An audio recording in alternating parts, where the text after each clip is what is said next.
David says, I'm interested to know if you'd be going over importing chart of accounts. I wasn't planning specifically on importing it, but I can talk about that. That's not a problem. But I have some thoughts about that, why I wouldn't necessarily recommend doing it that way unless there's a really good reason for it. And you're going to see why when I get to the chart of accounts part. Okay, so let me share my screen because you know what they say, sharing is caring. All right, so everybody can see my screen, and I have the accountant's portal, so I have the add client option here. If you're a business owner and you're just signing up for a QBO, you're going to start really, in a sense, a screen or two past where I am here. You know, that's going to be really the only difference. So I'm going to start right away and click add client. And of course, this should be pretty straightforward. In most cases, I'm doing this for a business, but do note that they do have an option if you want to set up, because I've seen a lot for some reason lately, maybe it's because we're at the beginning of the year, I've seen a lot of people asking about using QuickBooks Online for personal. And if you are, this would be the choice to make, right? So the business name, we're just going to call it Seth's New Company, right? Very, very original. I'll put in my own email, seth@sethdavid.com. Display name as, right? So if I want the name to look different on my client list, I can change it, and I'll put in my mobile. Okay, and then here as the accountant, I have to choose, first of all, is it going to be at wholesale where the firm is billed, which of course I always do because I get it for half price, right? As you can see, if you go retail, a lot of times you'll see deals online where they'll give you similar pricing, but only for the first, 3 or 5 or 4 or 6 months or whatever, right? We get these prices in perpetuity as accountants. So if you are a business owner looking to set this up, talk to me because I can get you wholesale pricing, which is, except for advanced, half price. Advanced, we only get 30% off, right? Advanced, for those of you who don't know, is the new sort of enterprise QuickBooks Online product. You know, that's really meant, and it's becoming clearer and clearer as we get more messages from Intuit, by the way, that they're really moving towards parity with QuickBooks Desktop Enterprise and all the features that it has. You know, they're clearly starting to roll out the same features, the custom roles, so that you can assign very specific access to users, custom fields, and those sorts of things.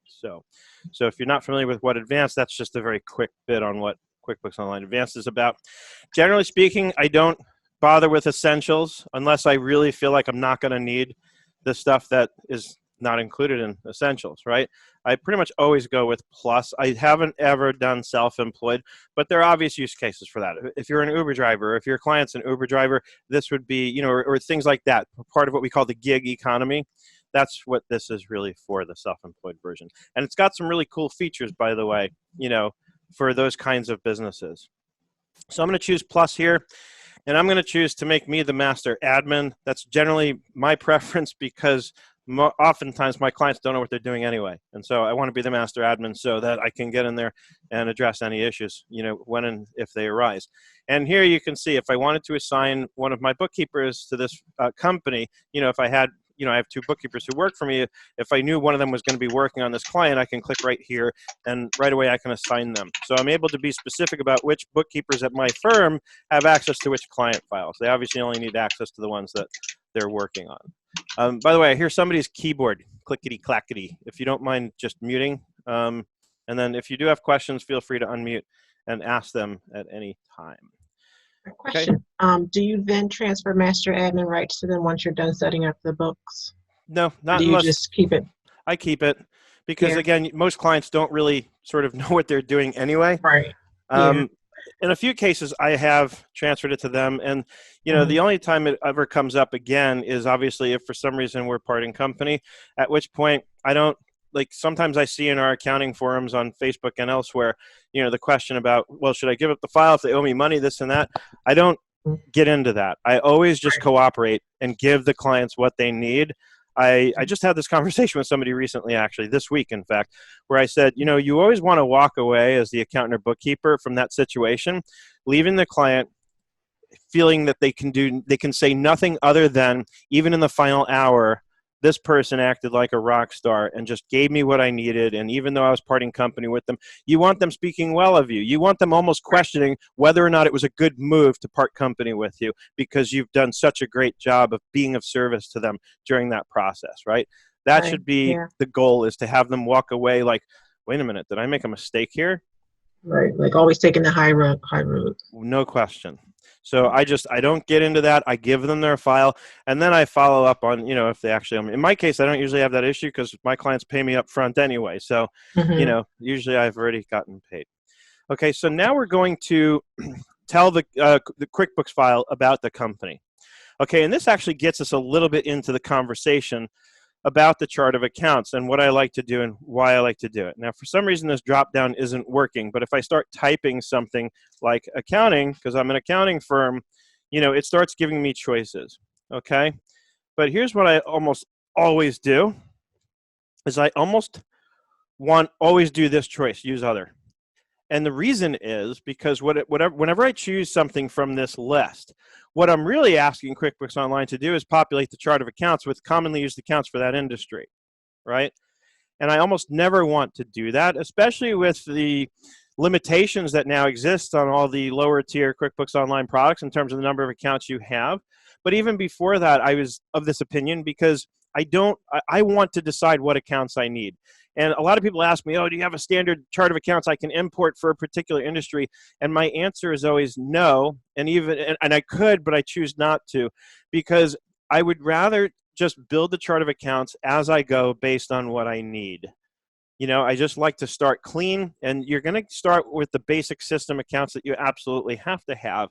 But I don't like to use any kind of a pre-populated chart of accounts, So I will show you, because the question was asked, how you can import the chart of accounts. Two ways to do it, and I'll tell you which of the two I prefer and why. But, at the end of the day, I don't recommend it. Unless the only reason I would say it's useful is, let's say I'm coming off of a different company, and it's the same business model, but for whatever reason I'm setting up a new company, then I could see taking the existing chart of accounts and importing it. But even then, I'm a fan of not doing that, because a lot of times you accumulate a lot of junk over the years, accounts you've added that you really don't need that can be merged. And so even then, I still try and, encourage people not to do an import of a chart of accounts or a standard. So I always choose other here. And that's my choice. Here, obviously, if you plan to migrate QuickBooks Desktop data, then you can check this off, and it's gonna walk you through that. But usually, if I'm doing that, I just first set up the QBO company, and I don't even bother checking this off. Then, before I've done anything, I go into the desktop, and there's options in the desktop version for migrating, and then it'll launch a browser, and you'll be able to find the company you've already created and tell it that's where I want to migrate the desktop data to. It's a very simple process, so that by the time you're done with that process in QuickBooks Desktop, which takes less than 5 minutes, you'll get a notification that says, sit back, we'll send you an email when the file is ready. And they tell you it can take up to 30 minutes. It's usually much faster. Okay, now what would you like to do in QuickBooks? Again, you can go through all of this, but I usually just skip right past this and just go all set. I know how to turn on, and we're going to walk through the settings in detail today, for turning on, the things that we need. And boom, I'm in. Okay, and then, you can take the tour on your own. I'm giving you the tour right now, so we don't need that. And the first thing I want to do is go straight to the chart of accounts, right? Because when you're setting up a company, this is what I was saying, it's like the first thing I'm concerned with, but like I said, my first concern is not pre-populating it with too much. I want to create what I need as I need it on the go. But okay, anyway, so then the very next thing I'm almost always going to do is link up the bank accounts, right? That's usually the very first thing, especially since in a lot of cases, there's already been some activity for maybe a month, maybe more. And so the first thing I want to do is connect the bank account and download it. Now, obviously today I can't do that because I can't give you access to somebody's actual banking data, but I'll go as far as I can go in the process, and you'll see it's very straightforward. From here, you're going to pick your bank. Now, some banks, by the way, have a lot of different sort of online banking areas depending on what kind of an account you have.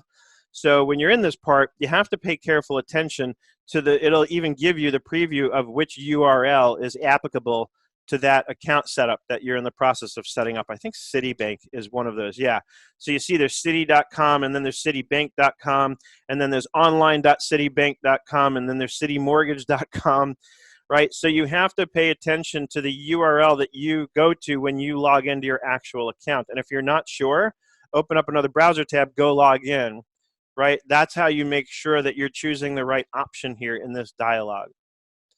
Okay, after that, and assuming you were able to log into your bank account the normal way that you do, then you have everything you need to complete the setup. Okay, and you'll just, once you've picked something, it will ask you to enter your logins. Like if I choose Wells Fargo and then go continue, it's just going to ask for username and password and sign on. As you can see, I have a lot of logins for Wells Fargo because I have a lot of clients in it, plus my own bank is Wells Fargo. So you'll sign on, and then the next thing it's going to do is it's going to download whatever transactions it can find. Most banks go back about 90 days. Some will go back as far as 180. Okay, and then the very next thing you'll want to do after you've started to download, and maybe you've even taken the time to code in everything that came through in the download, then very next thing you'll want to do, and I'm going to create a bank account just manually here so I can illustrate, right? So we'll call it a bank account, we'll call it checking, we'll call it my bank. Okay, what the QuickBooks Online Banking area does when you first connect an account is it will plug an entry here. So if it went back 90 days, it plugs in whatever the balance was as of that first day, 90 days ago. Delete it. It's garbage. It's never the right number that you need. Because if anything, you're always going to grab the first bank statement for the period that you're actually trying to start from. So assuming it was now, you know, first of all, what this would do now in January is it would go back 90 days. You'd get a bunch of stuff from 2018 that you would certainly want to exclude.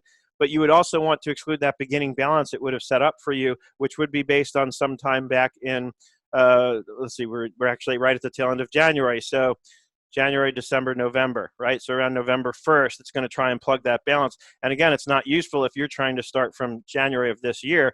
So you'll want to delete that entry, and you'll know what it is. The first thing you'll do, by the way, is just sort by date and then sort again. So you're looking at the oldest transactions on the top, and that's where you'll find that initial entry. And you'll remove it. You'll just click into the entry and delete it so that it doesn't, because otherwise you'll go to reconcile and it'll show you that amount as the beginning reconciled balance. And it's wrong. It's never going to be right unless you happen to get very lucky and it goes back far, an exact period in time back to the exact date that you're trying to set up the bank balance as of. And again, that's very rarely ever going to happen. So with that in mind, you know, that's what you'll want to do is get your bank account set up, start downloading the transactions and coding things, right? Now, today we're not going to get into managing bank feeds. I have the whole first section of the Bulletproof Bookkeeping course covers that in very, very great detail, even giving you options for how to import the transactions in case you need to go back further than the feed will go, or in case you get stuck, as many of us have, in that crossfire of, well, the bank feed's not working and the bank says it's Intuit and Intuit says it's the bank. And, you know, I have lessons there that show you how none of that matters. You can go onto your bank account website, download a CSV file for the exact date range you need, and get it imported here, right? So I teach you that in the course. That's what the whole first section is all about. So we're not going to get into that today. But this is, make sure that you get this set up. Again, start getting, you're looking over your chart of accounts and getting that set up the way you want. And the next thing you should do is connect the bank account, okay? After that, again, I'll go back to the chart of accounts, and, you know, because this is going to be the backbone of everything that we need to record, right? So again, we'll want to make sure that we have, you know, usually right off the top, we know exactly what accounts we need. But the way the chart of accounts gets built, by and large, when I'm doing it, is again through those bank feeds. As I'm adding transactions in, I just make the decision, do I need a new account for this, or is there an existing account I can put this in? And because of this message up here, which I alluded to earlier, we have a limit of up to 250 accounts that's included for QuickBooks Online Plus, after which you either need to merge accounts or go to QuickBooks Online Advanced, right? So for that reason also, I'm a bigger fan than I was before of using sort of broad stroke account names, right? And putting a lot of stuff. Like I always have an expense account called Internet Applications. And I put any applications that I pay for, you know, what we call software as a service, my project management stuff, my Box.com and my Dropbox subscriptions, my G Suite subscriptions, all that stuff goes into Internet Applications because I can drill into that expense account anytime and total it by name and then see very clearly what's in there and what I'm paying for, right? So I use these more broad stroke categories when I'm looking at and building my chart of accounts. And like I said, for the most part, I build it on the fly. The one thing you'll want to look at right away is probably the income accounts, because now we're starting to think, okay, what do I sell? How do I make my money? And, I probably don't just want an income account called sales, so I might want to rename this. And I can call it product sales, or I can call it, whatever description of sales is appropriate for the kind of business I have and the kind of products or services that I sell, right? So you can rename this. Uncategorized income, leave there. It's really where I put any incoming funds that I don't know where they go, right? As the accountant, I'll put that there and then review it with the client. As the client, if you get money in and you're not sure where to put it, that's a good place to put it, because it sits there on the P&L and it draws your eyes to it, and it forces you to remember that at some point you've got to go through and clean that stuff up, right? And same with uncategorized expense. Okay, a lot of us go and create uncategorized expenses and we end up with 2 of these. This is the account that the bank feeds will use by default when you don't code it yourself and it's not clear where to put it. It will try and stick it here. So just be careful. If you create uncategorized expenses because for some reason you need the plural version, you're going to end up, it's going to keep recreating this account is what I'm trying to say, right? So it is what it is. Now, the next thing we really want to do when we're first setting up the company is we want to go through all the settings. Right, so after setting up the bank feeds and getting some of that stuff coded in and looking at the chart of accounts and starting to clean that up, the next thing I'm going to do pretty much is go right here. I clicked on the gear icon that's way up at the top right here, and I'm going to go to accountant settings, and I'm going to start walking through every single setting that's available to us here. So a lot of this is pretty obvious and straightforward. Once I click in, it kind of makes the area live. Obviously, here I can click and browse to a company logo, and you want to do this. You actually need to do this. When I onboard a client, part of my onboarding form asks them to upload their logo. This is one of the reasons why. I want to make sure that I've got their logo in here because this is going to go on sales forms and in other places where it's definitely going to be useful to have, right? Here's the company name as it will appear, as you can see here on sales forms and purchase orders. So if for some reason I want that to read differently, this is the place that I can do that. And here, obviously, I've checked off if the legal name is the same name or if I'm using like a DBA or something else, right? And then, of course, here you do want to put the company's tax ID number in here. Again, this time of year is when it really comes up. I have a client now who at the last minute realized he needs to get a 1099 out. So he gave me the W-9 I needed, and I went in to file it. And I don't actually use QuickBooks to do the 1099s. I use track1099.com, but I still needed to get the information. I went into QuickBooks to look here. The tax ID number is not there. And this is a newer client. So I now have to wait for him, and we may be late because it's already the 29th. And I've told him we might be late unless you get back to me very quickly with the information. Okay, over here, also really important, company type, tax form. Right? You need to know this. You need to know what kind of company you are. If you're a sole proprietor, fine, it's a 1040. If I'm an LLC, am I filing as a partnership or as an S Corp, right? You'll need to pick the appropriate form based on that. If I'm a regular old-fashioned C Corp, then obviously I'm choosing the 1120, nonprofit, limited liability. And of course, they give you the choice just in case you don't know for not sure, other, or none, right? But I don't know why they would even tell you none. If you don't have an entity, then you're a sole proprietor. Pretty straightforward. So let's just go with S Corp for now, 1120S. Okay, and then here I can choose my industry. Financial or accounting, right? Whatever. So you pick your industry. Over here, we have the contact info. Again, this is important. You should definitely put information like this in here. And just to make it easier, because I'm lazy and I don't like to type, I'm going to go to my site sort of manually.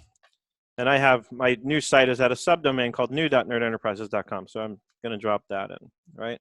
Because again, this is going to pull in for sales form if I send out invoices and those kind of things, okay? Then company address, same thing.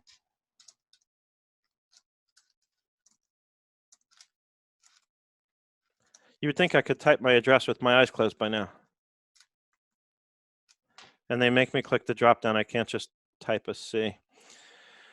And then all this, blah, blah, blah, the same. Okay.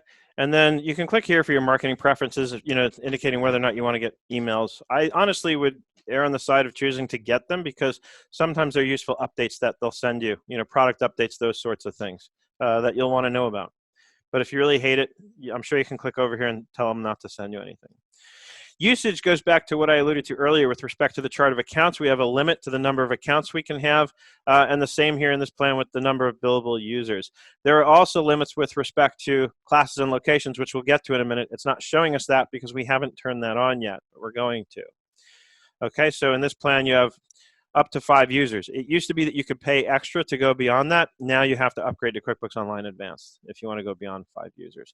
And then here they're kind of trying to sell you on that. So, because then you get up to 25 users and unlimited accounts and unlimited classes and location, right? So let's go straight down to the sales settings, okay? Here is where you can customize what your sales forms will look like your invoice, right? And so you can either edit the standard, or you can just create a whole new invoice estimate or sales receipt. These are your choices for the things you can customize. Okay, so that's how you can customize your form, make sure your logo's where you like having it, and so on and so forth. Most of my clients don't really care, they just need to get paid, so I spend minimal time just making sure that the invoice is laid out in such a way that it's very clear how to pay and how much to pay and when to pay by, right? To me, those are the primary pieces of information that need to be very clear on an invoice. I've often shook my head because I get an invoice from somebody that looks so gorgeous that it completely distracts and takes away from the important information I need to know, because I really don't care how beautiful their invoice is. What I care about when I'm getting an invoice from somebody is how much do I owe you and where do I send the money? How do I pay you? You know, so I think some people get too carried away. The only sort of exception I'll sort of give is in certain industries, like, you know, where you're a designer of some kind, where how you present yourself even in that way becomes kind of a part of your branding, and it becomes important for that reason. Most of the days these days, we're going to, you know, set up things like QuickBooks Payments and PayPal and Stripe, and just we're going to get paid online anyway. I don't really care too much about the invoice as long as it has the right information on it. Okay, we can set up preferred terms. I always like to say due on receipt. Preferred delivery method, I like to choose send later, right? What the difference is, this means that it's going to assume that we're emailing the invoice to the client, which obviously I'm a big fan of doing that, and not printing something and sticking it in the mail, which is highly inefficient, right? Not to mention, now I have to take time to stuff envelopes with invoices. That is so like 1992 or something, right? So I always set this to send later right away. I absolutely will not. If somebody asked me to print them an invoice, what I would do is I'd print it to a PDF and email it to them. Same as I would anyway. Shipping. Do we need to, you know, have shipping on the sales forms in terms of a shipping method, right? So this is on, obviously, if you need it. Custom fields by default are off. You can click in here, and as soon as you check one off, it turns it on, and then you decide if it's just for internal use or for public use, right? And as you can see, you have up to 3 custom fields that you can use for things like, say, a sales rep or whatever. Custom transaction numbers you can turn on, which means you get to control what the invoice number is. If you turn that off, it will just increment the invoice number for you as you're sending invoices out. If you're a service-based business, there's a good chance you want the service date on the invoice, you know, which is obviously going to be different than the invoice date. I might be invoicing today for services that were rendered last week, right? So this will add an extra column to your invoice form where you can indicate the date that the work was done. You know, certainly you can turn on discounts. You can turn on the deposit feature, meaning I accept deposits from customers, right? So you can subtract a customer deposit from the total to calculate the balance due. Even though this is an option that's available, I don't handle customer deposits this way. I have my own process that's well documented on YouTube, but this feature is here in case for whatever reason you choose to use it. And if you're in the restaurant business or any kind of business that takes tips, you can actually turn the tip or gratuity feature on, and QuickBooks will provide you with infrastructure for collecting tips. The bottom line on things like tips and deposits is it's money that you take in that's not yours, so they have to go to a liability account instead of an income account. That's really the bottom line of what's going on here. Okay, so I'll save this section. And that gets us into the products and services section. So definitely want this on, almost always, right, is to show the products or service column on sales forms, meaning from the invoice, I want to be able to pick from an item list or a product list, right? So I can set up my products, the things I charge for, and then use that on an invoice to bill for them. And I can the SKU column is most likely going to be relevant only if you sell actual physical products where you want to be able to see the SKU of those products, right? SKU, for those who don't know, I hate when people use technical things like this and don't explain what they actually mean. It makes you sound smart, but it makes the people who are listening to you have no clue. It stands for stock keeping unit. So if you ever wondered what SKU meant, that's what it stands for, stock keeping unit. Very, very simple thing, but people make it sound like they're so sophisticated when they talk about, oh, the SKUs, right? It's just a stock keeping unit, that's all. The price rules is really cool. We had this in desktop and we loved it, and we love it in QuickBooks Online now. It gives you the ability to set different pricing based on different criteria. You can even create like a customer type and set some customers in that customer type, like VIPs, let's say, and then you can establish VIP pricing so that when you've chosen a customer who's in the VIP customer type and you've established that there's a different set of prices based on the price rules for that customer type, it's all handled automatically for you then. You don't have to sit there and stop and think, oh, this is one of my VIP customers, I have to charge them a different price. You can set it all up so that it's pretty much done for you, right? You go to Invoice, QuickBooks knows this customer is in the VIP pricing group. That pricing group has separate prices based on the price rules. That's the price that's going to come up on the invoice when you go to bill them. So this is really cool. I highly recommend turning it on if there's even a remote chance that you think you might want to use it. Also, I almost always want to turn on the ability to track quantity and price or rate. Even if I'm not selling products, it's useful information to have. A good example is the real estate business, my Realtor clients. I love using this because on the invoice, when we're just trying to track what a home sold for and what the commission is, I put the selling price of the home in the quantity column, and I put their commission rate in the rate column, and that way it calculates what their commission is in dollars. Plus now I've memorialized what they sold the homes for. I can get reports that show me that quantity, so I can see what the different properties sold for when I pull reports later on. So unless you absolutely have a reason why you don't want this, I would almost always turn this on.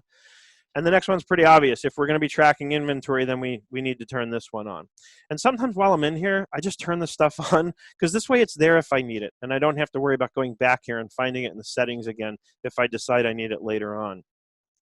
Okay, so it's warning me that turning on price rules and inventory tracking is also going to turn on showing the items table on expense and purchase forms, which is fine. A lot of times, what it means is when I send an invoice, I can choose in the form customization that it'll show like a whole table of the items on the form or not when it gets sent out to the client. So, and as you dig into some of these features, you'll see, clearly what I'm talking about. This is fairly new. As you can see, it's in beta where you can have a default charge applied to overdue invoices, right? But be careful with that one. It's tempting to do it, but if you haven't told your customers or have this in the agreement that they've signed with you that this is going to happen, then a lot of times you're going to end up spending even more time reversing these late fees. So just be careful with that one. Okay, progress invoicing is a newer feature, but it's really cool. It means I can create an estimate and then bill it out in pieces, right? So if that's something you think you're going to want to be able to do, then again, just turn it on. Messages here. This just has to do with the default message that goes out, in this case, for example, when you're sending out an invoice or an estimate. So it's just a place where you can set up the default language that goes out every time you use that form. Of course, when you go to invoice somebody and this comes up, you can change it, right? So, all right, so here you can set up your reminder emails that will go out when you want to remind somebody. There's an option when you're looking at a list of invoices that are overdue to send reminders, and that's what it does. The statements, I would definitely say, is a waste of time. Because like I said, 9 times out of 10, one of two things is going to happen. That's going to create a mess either way. Either somebody's going to pay the whole statement and overpay you, and now you're going to have to sort that out and refund their money or apply a credit. Or like I said, they're going to ask you, they're going to check off or list certain ones of the invoices that they need and ask you to send those, right?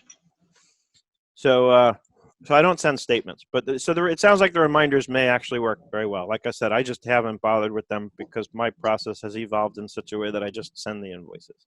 The statements where I've had them be helpful is when clients or the customers of my clients and they're questioning when payments were made and they think a payment was made at a different time. So sometimes if you list the last few transactions, it helps bring clarity to what's been happening with their account. That's the times I've used it. Right. And that's like a question like that, I'll usually answer by running a report and sending them the report. Like there's a customer balance detail report that you can run that shows you everything, all the invoices, all the payments. Okay. And there's even now a report that you can specifically shows you which payments paid what invoices. That's something we've been begging for. There's a report that does that also. Oh, nice. What's that one called? All right. So over into the expenses settings, right? Again, this is one of those things that doesn't cost me any extra to have, so I usually check it off to show the items table on expense and purchase forms. That means that if I want to use an item in an expense transaction, like an expense or a bill or a credit card charge, this will make that list. It's basically that product services list that it makes available to be used. And that's where when you're setting up the item and you choose that I both purchase this item and sell this item, the part of it where you choose I purchase this item from others is what's being used in a sense when you use items on an expense type transaction, right? So checking this off enables that feature. Again, almost always want to be able to track expenses and items by customer and make expenses and items billable. Again, it looks cool on the surface to me. I don't often use this because when I start billing expenses back with a markup, the way it ties them in and the way it runs the revenue through, it runs it back through the expense account that was used when you paid for the thing that you marked billable. And I just don't like to show it that way in the accounting. To me, it's messy. It's not really bulletproof. You can choose to track your billable expenses and items as income and do it in multiple accounts, right? This little help tip here explains that it adds a use for billable expenses checkbox to an account's edit screen in the chart of accounts, right? So otherwise, all billable expenses are going to go to just one account, which is a default account that QuickBooks Online creates. Okay, so I'm going to actually leave that part alone. Payments is literally just to set up QuickBooks Payments, which I highly recommend. On the rare occasion that I do invoice people, I use this. It's very easy and convenient. And then when they do pay, when you send the invoice out, they get a link to click on. They can either pay you via ACH, which is it still free or is it like 50 cents or something for ACH payments? It's free if you have it. I think it's 3 to 5 days or something. If you want to expedite it, then you pay a fee. Yeah, you can. Yeah, and that's the new thing now is you can pay for like same day funding or whatever. Which look, I guess if you need the money, that's good. So again, and you can choose to only allow ACH, so you don't have to do credit card processing and pay credit card fees. And then it will only give them the ACH option on the invoice. Just be aware, a lot of people are going to balk at that because a lot of people get weary when they're now asked to put in their account and routing number, even though it's probably more secure, a lot more secure than paying by check, that's for sure. But anyway, or you can choose to accept credit cards and they just run through a quick process. They get you verified, usually takes a day, and then you're off and running. And I like it. It's nice when I can send an invoice out and there's a link where somebody is encouraged to click on that says review and pay. And they can just click over. And if they're also using QuickBooks Online and they have QuickBooks Payments and they're logged in, it makes it super easy. I love when I'm paying like one of my accounting friends because I've outsourced work to them and we're both using QuickBooks Online Payments. It's just so quick and easy. All I have to do is be logged in. It already has my information and in a click, boom, it's paid. And like next day it's in their account or whatever. So I love this service. I'm a big fan. Advanced settings, again, still going through this. Now, here's some important stuff, right? Obviously, the first month of your year, if you're not on a calendar year, you're going to want to set this accordingly. And same here as the first month of the income tax year, the same as the fiscal year. And then the accounting method. Now, I know a lot of people are going to want to choose cash because that's how we file our taxes. But as I recently ranted on a video that I published on YouTube called Accrual Cash Basis Taxpayers Are Still Accrual Basis Businesses, and that's the reason why I strongly encourage you to stick with accrual as the default reporting method. Most of the time, most of the year around, you're going to want to look at your books on an accrual basis. You want to be able to see the whole picture. You want to be able to see what your receivables are on the balance sheet. And if you go to cash basis, it works to eliminate the receivables from your balance sheet because on a cash basis, those sales haven't happened yet. Right? And same thing on the payable side. It's going to look to eliminate your payables because on a cash basis, those expenses haven't happened yet. You can always change the reporting method on a particular report to send out for tax prep purposes, right? And so to me, I always strongly encourage people, set it as accrual, right? And stick with that. And then you can even create a group of memorized reports, call it cash basis reports, so that come tax time, you can just run those reports that are already established on a cash basis and you can export and send them or do whatever you need to do with them. So that's my rant on accrual versus cash. Closing the books, of course, is not a bad idea. You know, this basically is a way of locking up the books after this date. So if I know that I filed my returns for December 31st, 2018, I can put that date. And then here are my choices for how it behaves from there. Am I going to allow changes after a warning, or am I going to require a password be entered in order to make changes? So this can be helpful because it prevents people from screwing up the books, but it can also create a lot of friction. So you just have to think this through and decide what you want to do and what your process is. Because I've had the situations where I've done this, and the client is in their own books, and the at some point they come and say, hey, I got this warning, I need the password. And then I'm like, well, why are you changing something from a closed period? And sometimes I just shut it down right there because they're about to do something. That's the whole reason we set the closing period, is because to prevent them from doing the very thing they're trying to do. But sometimes they have a legitimate need. And then so I have to intervene now and get them in so that they can make the change. So again, it's good. It can be useful. It can be handy as the accountant to lock the books up, but it can also create some friction. So just think about it and decide what you want your sort of workflow to be there. Company type tax form, we already set this up in the initial setup, but here's where you can go in and change it if for some reason you need to. Chart of accounts. If you like account numbers, fine. I personally hate them, and I never turn them on. If I see that somebody has them turned on, I beg them to let me turn them off. They just get in the way. And I start running out of space between account numbers at some point, and it makes me nuts. It makes me want to stick 9-inch nails through my eyelids. So, but that's just me. I've heard people have the opposite feeling, like they love account numbers. They just think it makes it so easy to control where the accounts go in the chart of accounts. I'm very happy to look for things alphabetically and within each section. But, so again, you can love them or hate them. Here's where you can turn them on and then choose whether or not to show them. Here we establish the shipping account, so where shipping goes to, right? So that's from the sales form. When we charge for shipping, it's going to be some shipping income account. The discount account, if we turned on the discounts feature and we want to be able to use that on sales forms, so usually that's going to go to what we call a contra income account. It's going to end up being negative income, and which is what you want. You want the P&L to show. A perfectly formatted P&L will show sales, and then within that, what I usually call for the discounts, I'll call it sales returns and allowances, or sales returns and discounts, or a lot of us call it SR&A for short, right? That's a very classic layout on a retail profit and loss statement.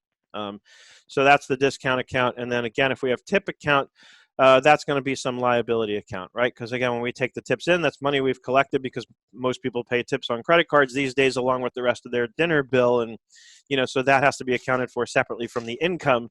It's money we received that's not income. It's not our money. It's a liability. Right, so that's where we would establish that. This is critically important. Remember earlier I said we didn't get the warning about classes and locations and the limits that apply because they weren't turned on yet. Now we'll get that warning. So I'm going to turn on classes. I'm going to turn on locations. I definitely want to get a warning when a transaction isn't assigned a class. And then this is a critically important decision. Do we want it one to each row in a transaction or one to the entire? I almost always want one to each row in the transaction. That lets me split up expenses or income by class when I need to, right? Whereas if I choose one to the entire transaction, I can't split things up by class. So I almost always want this choice, especially since location doesn't give you the choice. Location is always one to the whole transaction, right? The difference is when I do one to each row, this is being associated with the target in a transaction. It's where the money is ultimately going. And this is being associated in effect with the source. And by the way, for that very reason, the classes, when you use this choice, works much better on the P&L, and locations work much better on the balance sheet. So you have to think about how you want to use this stuff and what the reporting implications are, in terms of how you set these up and, how you're going to use them and where, right? So I'll save this. That was classes and locations. Automation. Right? This is pretty straightforward stuff, right? Do I want to pre-fill forms with previously entered content? I generally do. I think it saves time in most cases, right? Automatically apply credits. I usually leave that on. Automatically invoice unbilled activity. I usually don't check that off. I'd want to look at it before I chose to bill it. And then automatically apply bill payments. Again, usually I choose this option too. You can always fix it if it gets it wrong. But most of the time in my experience, it saves time to have this checked off. So in short, this whole section, I typically stick with the defaults. I'm looking at the chat. So the question as to the wholesale billing, no, it was changed last year. It was a big announcement. A lot of people got very upset about it, went into it, announced this, that wholesale billing can only be used on new QuickBooks Online companies. In other words, if somebody wants to switch from a different accountant to me, and they were in wholesale billing, they're going to lose it. They will not, well, and you know, it does sound crazy, but think of it from Intuit's perspective. They were losing 50% of their potential revenue by allowing us to just move these accounts around. Of course, the workaround is you can always set up a brand new company and then export and import data, and then you can get them, you know, into wholesale that way. That's kind of the workaround. Obviously, it's a lot of work to do that. But no, you can only get wholesale billing on new companies in QuickBooks Online now. If they go to the other way to do it is if you've got the right rapport, work it out with the old accountant to keep them in their wholesale account and just reimburse them or something, right? You know, I have clients like that, not that they moved on necessarily, but they, you know, they hired me. I did some training and setup with them, and I got them into wholesale billing because we were setting them up as new. And then I just agreed that as long as they want to reimburse me every month, I just put that on autopilot. I don't make a profit on it. I don't charge a markup. I don't care to, and it potentially creates sales tax headaches that I just don't even want to get into. So I just bill them back at cost. I put them on a recurring monthly payment, and they pay me every month to reimburse me for that. So moving on in the settings, we will have time tracking options, right? Oh, projects. I don't care. No, I don't need to save any changes. So you can turn projects, financial tracking is actually already turned on. It doesn't even seem to give you the choice anymore to turn that off. And projects are sort of like jobs, right? There was a new feature they added. Most of us were using sub-customers in QuickBooks Online for this. There are definitely pluses and minuses to the projects part, which I don't have time to get into today. But just know that it's there, and you'll see it when you're in the customer setup. Time tracking. Again, do you need to track time, especially if you're planning on using something like T-Sheets, which I highly recommend for time tracking? Then, you definitely need this feature turned on, right? So again, this is pretty straightforward, just whether or not you need the time tracking on available. Do you want to add the service field to timesheets? You probably do if you're going to do this. Show billing rate to users entering time, maybe not, right? Just depends. And then what's the first day of your work week? And save, right? You can turn on multi-currency here. This is irreversible, though. Once you check this off, I'm pretty sure we'll get a warning that lets us know that if see right here, I have to check off before I can save it and acknowledge that I understand I can't undo multi-currency. So careful with that one. In some cases, I found it easier to just set up a class for the foreign country stuff, and everything from the foreign country was assigned that class. So I could do it that way. And then we just calculate any gains or losses on foreign currency conversion. Sometimes that's easier. Again, it just depends on the situation and how you need to use this. And then we have other preferences. This is some kind of interesting stuff in here in terms of date format, pretty straightforward. I guess they've changed it. I remember years ago there were some really weird looking number formats that they gave you options for here. And then here's, by the way, where you can change what we call a customer. So if you have a rental property concern, you can change that and call customers tenants, right? If it's a medical practice, you can call them patients. Members, if it's a membership, I mean, this is pretty clear, right? And then warnings if a duplicate bill number is used. I like having that kind of stuff on. The journal number also. I always like to get warnings about duplicate numbers on transactions, right? I think it's a good idea. So we turn that on, all right? So you can see even with me going slowly and explaining it, it took all of about 30 minutes to go through all the settings. But hopefully you can also see why this is really, really important to do, and to do it right away, because otherwise you're going to get stuck on things, right? You're going to get stuck on things because you're going to start realizing, oh, I need to choose the customer in the drop-down in an expense. And if I didn't turn that option on yet, I won't see, here's the class, right? And actually, I don't see the customer drop down. So let's go back and see what I missed. Maybe I didn't save that. Okay, so expenses. It says track expenses and items by customer, and that's on. Oh, I know why.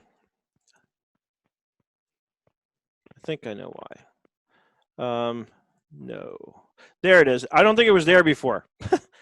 That wasn't there a minute ago. Anyway, so if you didn't take the time to turn on these settings, you have to do what I just did now and jump back in and see what went wrong. And notice you can even add a new customer on the fly. So if I'm entering an expense because I haven't even set up the customer yet, I can quickly add them from within here. And then I can do the very quick and simple, just enter the name and save it or I can go into the details. And again, the details, I have a very in-depth series of lessons in the Bulletproof Bookkeeping course that walks you through the whole process of adding customers and adding vendors and every little nook and cranny of everything you can do, when it comes to setting up customers and vendors and any other type of list element. And speaking of lists, especially now that we've got them all turned on, if you go into the gear icon, you'll find everything under lists. These are the most common ones: products and services, recurring transactions, and attachments. But if you click all lists, you'll find everything here, including your classes, right, your locations. And by the way, I kind of skipped past this, but in the locations area, there's a drop down where you can decide what the location is actually called. You can call it departments. You can call it, you have other choices with respect to that. So here's how you access all your lists. And the other thing you might want to start thinking about doing, especially in the beginning when you're setting this up, and especially if you're looking at this and you just saw how I navigated here and you're thinking, I'm not sure I'm going to remember that. Well, remember this. You're working in your browser. So if there's anything like this screen that you feel you want to be able to access frequently, you can bookmark it, right? I've recently started using a system in Airtable where I actually create links in Airtable. Airtable has this little bookmarklet, so I can quickly save this link to Airtable, and I can. And what it'll do, let me teach you this because this is important to know, I think. So if I add this into my Airtable bookmarks project, I can actually take a screenshot if I want to, just so that I have an image of what that looks like. I'm going to categorize it and call it QuickBooks Online App Links. Okay, I've already got that set up. I can make notes. I'm going to choose Add Record. But before I do, notice the URL. The only thing I want to do, so that this will work no matter what company I'm in, is remove this little part here that says C11. Because that little part refers to it's like a customer ID number. So it refers to the specific customer whose QBO file I'm in. If you take that part out, including the dot that comes after it, it will make it a generic link, which will absolutely work no matter what company I'm in. Right? So you could do it like I'm doing it using Airtable, or you can just use your browser's bookmarks. A lot of people will have like a bookmark folder for QuickBooks Online, and that's where they'll put all these kind of bookmarks. But it's a way of quickly getting back to the things that you're going to want to access frequently, and or that are just sort of deep within the navigation, so you don't have to browse through everywhere. You have a much quicker way to access the things that you want to use frequently. So now is a good time when you're getting started out setting up a company to start building that kind of library of bookmarks, because that's one of the beauties of working in a product like QuickBooks Online. There's easy access to anything. If I'm entering a specific transaction like an expense, every expense has its own custom URL. Once I've saved it, there'll be in this URL, you'll see it's like TRXID equals, in the rest of the language in the URL. That's telling you that there's a transaction ID associated with that URL, so that the next time I click on that link, if I'm already logged into that company, it will take me straight to that transaction. And I just recently gave a webinar for Intuit's Trainer Writer Network where I illustrated that process, where we use that in Slack a lot. I had a client actually drop links to 2 different transactions in Slack, asking me to look at them both to help her answer a question that she had. First of all, I was impressed as hell that my client had figured out how to do this, because I didn't specifically teach her, but somebody else must have. And it makes it really easy to collaborate and communicate between business owner and accountant or CPA or bookkeeper and get these things done, and we don't have to be in the same room together, right? It's very easy to manage things remotely like this. So just kind of a quick recap of what we've been over during the past hour. The initial setup, you'll want to kind of pay some attention to your chart of accounts and start getting some of those things set up right away. The very second thing you'll want to do is link up your bank accounts. The very next thing you'll want to do after that is go through and spend the time going through each of the settings like I did today. This is probably the most important piece of all of this. And then the other part that I didn't go over yet that I'm going to show you now is we made a couple of references to your list of products and services, okay? That's also here in lists. In fact, it's one of the things that's right here because it's something you're going to want to access so frequently. And so here's the other thing you're going to want to start setting up right away. Like if you're an accounting firm, you might have bookkeeping services and tax prep services. You're going to want to set up all your different service items that you use that you'll bill people for. Right? And again, in the course, we actually have a deep dive on how to set these up and how to link things to different accounts and why and when and where and so on. And when you're setting these up, you can actually categorize them. So I can set up a service item and I can organize them in categories, especially if I have a lot of different sort of streams of income. Then it becomes really handy to organize them by category. Like for me in my own company, Nerd Enterprises, I use this to describe actual accounting services that I provide versus training services versus speaking and webinars and those kinds of things. I use the categories that way to describe the broad categories of different ways, frankly, that I earn a living. So, you know, that's just a few quick tips while you're getting set up with products and services on what to think about while you're doing it. But, you know, and again, if you click here on new, it's pretty straightforward. You're going to choose the type. If you're not tracking quantity, then it shouldn't be inventory. The inventory option here is specifically for things you need to track quantities for. If it's a product you sell that you don't care to track quantities, then it's not inventory. Just about anything else is a service. And a bundle is a way of grouping, you know, 2 or more of any of these into a bundle that you might sell. You might sell a product that comes with some kind of labor component, you know, where you're doing some kind of an assembly for them. So a bundle is great for that because you can include a service item for the labor and an inventory part for the product itself and bundle it and invoice it to them, you know, as one kind of line item on the sales form. So that's basically it. And then, of course, the rest, you know, it'll be straightforward. I've got it deeply covered in the course, but in terms of setting up, you know, once you get through what I've kind of walked through today, what do you call it?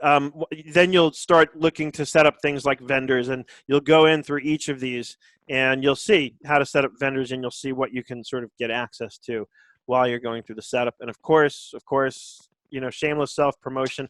If you sign up for Bulletproof Bookkeeping, it walks you through all of this from A to Z. And if you're interested in signing up, just email me after, and I'll send you a code for 25% off. I am very happy to offer you that as a thank you for joining with me and suffering through it today.